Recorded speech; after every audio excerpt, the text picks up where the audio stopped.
Okay, so I'm going to explain in a simple way why solar can actually be used as a financial planning tool. For those of you who are insurance agents and financial planners, I believe that solar is the perfect ancillary product to not only enhance your client's financial position, but enhance your family of products that you can offer. I'll give you an example, and I'm making these numbers up. Of course, these numbers may not exist, but I'm making these numbers up. Let's say you have a client and their need is a $500,000 insurance policy, right? Now, let's say the premium, and your client's a 40-year-old man, a 40-year-old, let's say 40-year-old couple, and the insurance premium for them is $200 a month. And again, I'm making this up. The numbers could totally be off, but it's just an example. Well, when you go to a middle to upper middle class family, and you're going to ask them for an additional or an extra $200 a month, even to get an insurance policy that they absolutely need, then you're going to come up against a lot of resistance. $200 a month nowadays goes to pay for gas, goes to pay for, soccer, basketball, ballet, dance, things like that. And so a lot of families, most families, will cringe at the fact that they're going to give themselves another $200 a month bill. Now, here's what solar can do for a family. Now, let's say you've got a family that is averaging $250 a month on their electric bill, and that's typical in San Diego for a family of a family of 4 or 5 that has air conditioning, and they use their air conditioning and they live comfortably. It's about $250 a month. That would be their electric bill. That's aside from their gas bill. Okay. Typically, what we can do is we can typically save families about 20 to 40%. So I'm going to use our average. So 20%, 30% savings that we can actually find in most electric bills. That's $75 in savings a month from their electric bill. Now, if you take the $200 and you minus that $75 savings from their electric bill, now all you're going to have to come up with, Mr. Family, Mr. Husband, is $125 a month. Now, when you go to a family and you say, hey, I need $200 a month to be able to cover your family for the insurance policy that they need, they're going to be like, well, we know we need it, but man, we can't, that $200 a month. You tell them that they're going to need to come up with $125 a month versus $200 a month for that same policy, then they're going to be able to do that. I know that there's other types of policies out there where it has an investment component.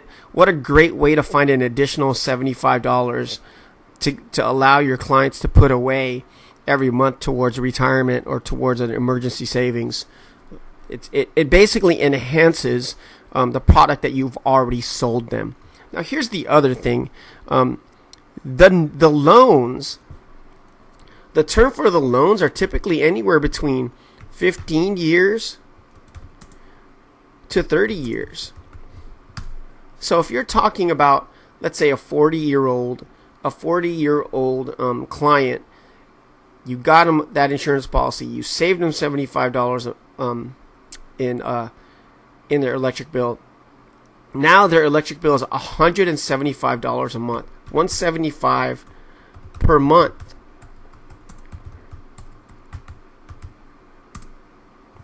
And let's say you got them a 25-year note, just because it makes the math easy. 40 years old plus 25 years, 65 years old is when they retire. So let's take a look at what they save. So if I take their $250 a month current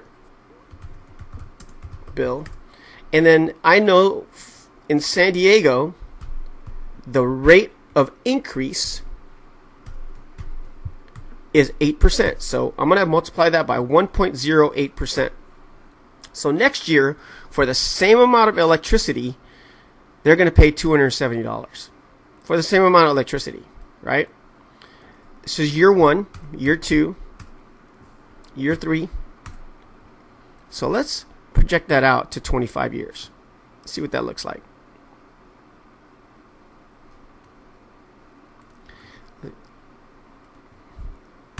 So if you now you see their $250 bill.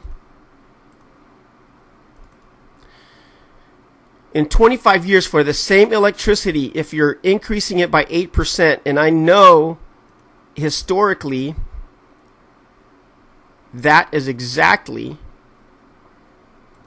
what the increase is for SDG&E. You multiply that by 12 and you've got your annual costs. $3,000 a month the first year, $19,000 a month, $19,000 a year. I'm sorry, $19,000 a year. Imagine in 25 years, they will pay $1,500.85. That's if it only stays at 8%. You know that SDG&E every year requests a larger increase.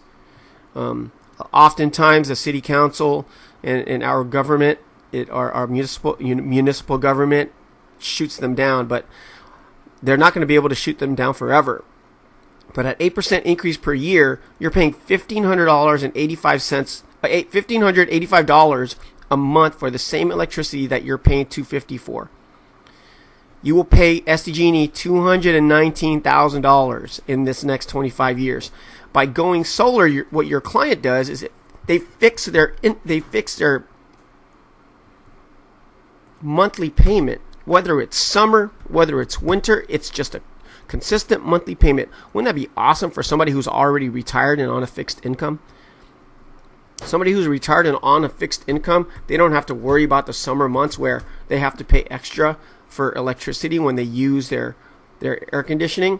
So now, paying $2,100 a month, you'll pay SDG&E $52,000 for the same electricity in the next 25 years. You are going to save, or Mr. Client, your client's going to save $166,000. Now, okay, let me ask you this, Mr. Financial Planner. If we were able to put this savings away in the right vehicle for the next 25 years, how much more would that be? So that is as simple of an explanation as I can give without making this video too long on how solar can be used as a financial planning tool. All right. If you have any questions, again, text me, send me an email. I'd love to discuss that with you. Thanks.